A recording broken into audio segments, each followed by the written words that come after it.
réforme du foncier fait partie des priorités définies dans le plan d'action pour la stabilisation et le développement, notamment en ce qui concerne les points importants sur la réforme de la gouvernance. Et la gouvernance foncière est un point très important. Dans ce sens, le gouvernement a engagé des réformes importantes dans le domaine du foncier, matérialisées par l'adoption de la loi sur la promotion immobilière.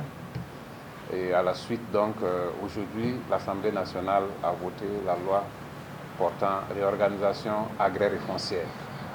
En plus de ces actions, il y a eu des actions au niveau administratif, notamment le développement d'une plateforme numérique pour la numérisation des opérations foncières. Et il y a encore d'autres réformes en cours. C'est pour dire que la question foncière est une question hautement stratégique pour l'État.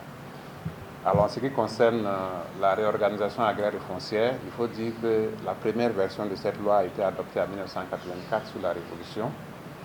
Et par la suite, il y a eu des modifications, dont notamment celle de 1991, de 1996 et de 2012, qui est donc la loi jusque-là en vigueur. Il a été réalisé un diagnostic sur cette loi de 2012 au cours de l'année 2021. Et le diagnostic a révélé un certain nombre d'insuffisances de la loi.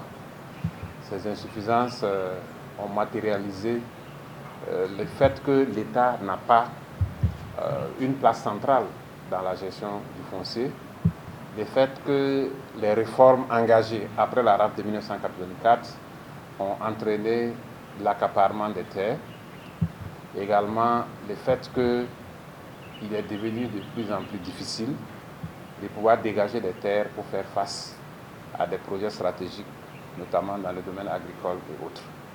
Donc pour faire face à toutes ces insuffisances, une relecture de la réorganisation agraire et foncière a été engagée. Et c'est cette relecture qui nous a permis d'aboutir à cette loi qui a été votée aujourd'hui. En termes d'innovation majeure, on note que cette loi consacre la propriété entière et pleine de l'État sur le domaine foncier national, avec bien sûr la possibilité qui est offerte à travers un acte réglementaire de pouvoir confier une partie de la gestion de ce domaine foncier aux collectivités, en fonction bien sûr des besoins et en fonction des réalités. Bien entendu, cette loi ne remet pas en cause la propriété privée, parce qu'il est prévu cette possibilité à travers la délivrance de titres fonciers à des particuliers. Mais le principe est que la terre appartient à l'État. À côté de cela, il y a d'autres innovations importantes, notamment le fait que désormais, des personnes de nationalité étrangère ne peuvent pas détenir un droit de propriété sur les terres rurales, bien sûr sous réserve de la réciprocité.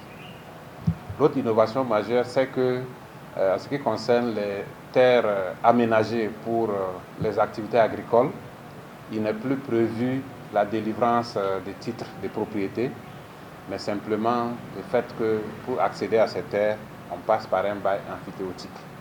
Un bail amphithéotique est un bail de longue durée qui peut aller de 18 à 99 ans.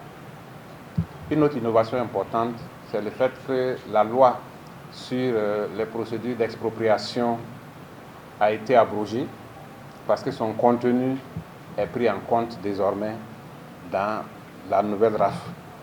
Et justement, en ce qui concerne donc les expropriations, il est prévu désormais la possibilité de procéder à des expropriations d'urgence.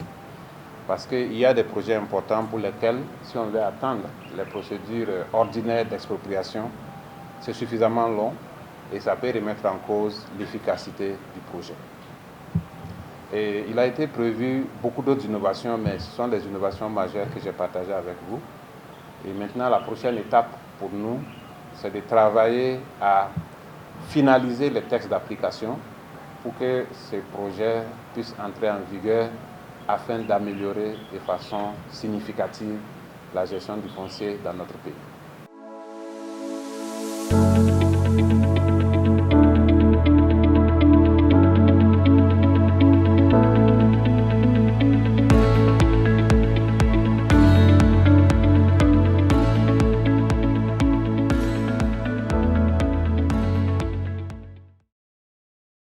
Kaziba TV pour un Burkina Faso souverain, intègre et fier.